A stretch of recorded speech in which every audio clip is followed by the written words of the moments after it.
Day 41, Moderation with Mare. Back to work today. How do you self-care when you're going back to work? And I love my job. I love being a nurse. It's been about 15 years now, and it's something that I still really enjoy. And the hospital is a challenging environment to work in. I've never worked in an easier place in terms of work and recovery now, and it's nothing like what I used to have to deal with on a daily basis in intensive care or on the surgical wards, and so I'm super grateful. And one thing I've always been really sensitive to is the way in which we interact with each other.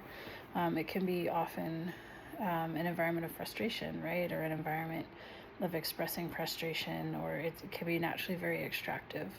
And one of the reasons why I did burn out so heavily, and I have burnt out so heavily through that system, is because I didn't know that I could take care of myself. It wasn't ever anything that landed in my nervous system, landed in my belief system, landed in my thoughts as something that was okay to do. And so while I still very much love my job, I do notice that when I go back, there's a bracing that happens in my nervous system. Not because people aren't good. I get to work with a lot of really great people.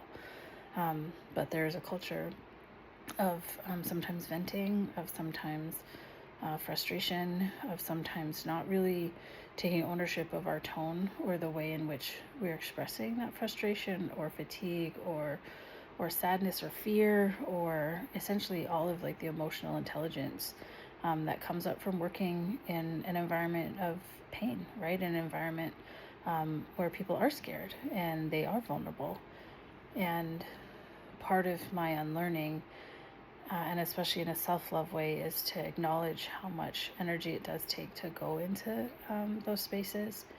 And what that started to look like is sometimes when I start to notice or hear a form of talking or dialogue that is familiar to me, but not helpful, I am choosing to not engage. And that often may come across even as rude or like I'm just like, no, thank you, right? Or I just walk away from certain conversations because I no longer want to be kind or nice or polite when I know that that's what will bring me down.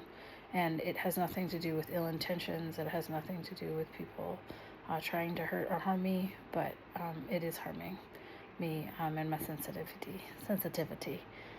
And so today's self-love was starting to really like respect the boundaries and acknowledge that when I do go into work, there are some non-negotiables that I have to participate in order to survive for myself personally, being a sensitive individual.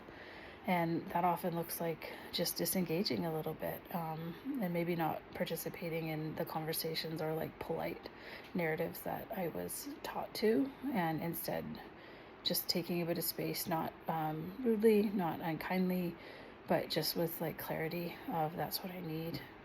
Especially I have 4 shifts coming up, couple days, couple evenings, and so I just would really like to safeguard. And it seems like a weird thing to have to safeguard, but that's the reality right now. And so today's self-love was unapologetically just being like, no, thank you.